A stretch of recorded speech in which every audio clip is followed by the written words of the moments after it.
यानंतर पुढची बातमी बघूयात। महाराष्ट्र लोकसेवा आयोगाने जानेवारी 2023 मध्ये लिपिक आणि टंकलेखक या पदासाठीची जाहिरात काढत त्याच वर्षी एप्रिल महिन्यामध्ये पूर्व आणि डिसेंबर महिन्यात मुख्य परीक्षा घेतली होती। त्यामुळे परीक्षार्थींना 2024 मध्ये आपण नोकरीवरती रुजू होऊ असं वाटत होतं।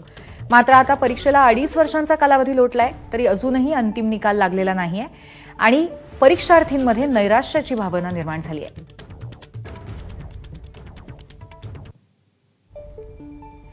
या संदर्भातले महत्त्वाचे मुद्दे आपण बघूयात। जानेवारी 2023 मध्ये तब्बल 7007 पदांसाठी जाहिरात आली। 30 एप्रिल 2023 ला पूर्व परीक्षा पार पडली। 17 डिसेंबर 2023 ला मुख्य परीक्षा पार पडली।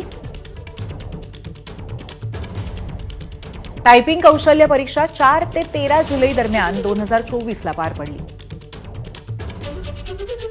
मात्र अजूनही अंतिम निवड मात्र जाहीर झालेली नाहीये।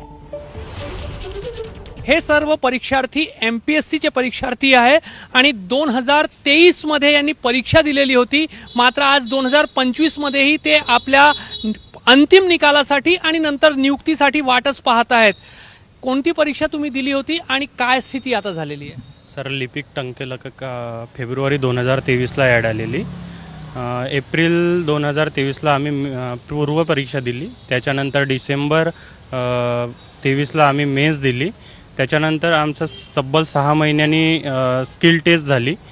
त्यांनी आम्हाला सांगितलेलं होतं की जूनच्या फर्स्ट वीकमध्ये आम्ही अंतिम निकाल टाकू, पण जूनच्या फर्स्ट वीकमध्ये त्यांनी पुन्हा एक लेटर काढलाय आणि जूनच्या एंडिंगला आम्ही फायनल लिस्ट टाकू असं त्यांनी पुन्हा डिले केलं। जेव्हा मेन्स क्वालिफाय केलं तेव्हाच आम्हाला वाटत होतं की अख्ख्या 6 महिन्यामध्ये आमच्या हातात जॉब असणार, पण ठीक आहे 8 महिने त्यांनी टायपिंगमध्ये लावलंय। लोकसभेचे इलेक्शन्स वगैरे होते तर त्याच्यामध्ये वेळ गेलेला आणि मला असं वाटते की 2 वर्षामध्ये आम्ही सर्वच इलेक्शनचं फेस केलेलं आहे।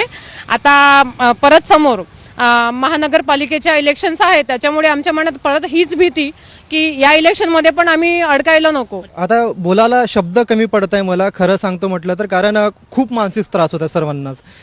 मुलं अक्षरशः जेव्हा 6 जूनच्या एंडिंगला नोटिफिकेशन काढलं त्यांनी की जूनच्या एंडिंग रिझल्ट लागणार म्हणून, तर खूप सारे मुलांचे व्हिडिओही व्हायरल झाले, ते रडत होते लिटरली।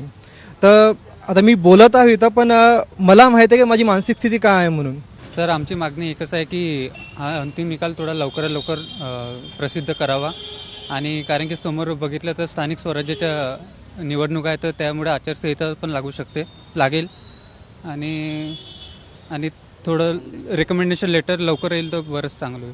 गेले 2.5 वर्ष अशाच पद्धतीने सरकारने ताटकळत ठेवलेलं आहे आणि त्यामुळे कुठेतरी सध्या त्यांच्यामध्ये एक नैराश्याची भावनाही येत आहे आणि आर्थिक आणि मानसिक अडचणींनाही त्यांना सामोरं जावं लागत आहे। कॅमेरामॅन अतुल हिरडेसह रजत वशिष्ठ, एबीपी माझा, नागपूर।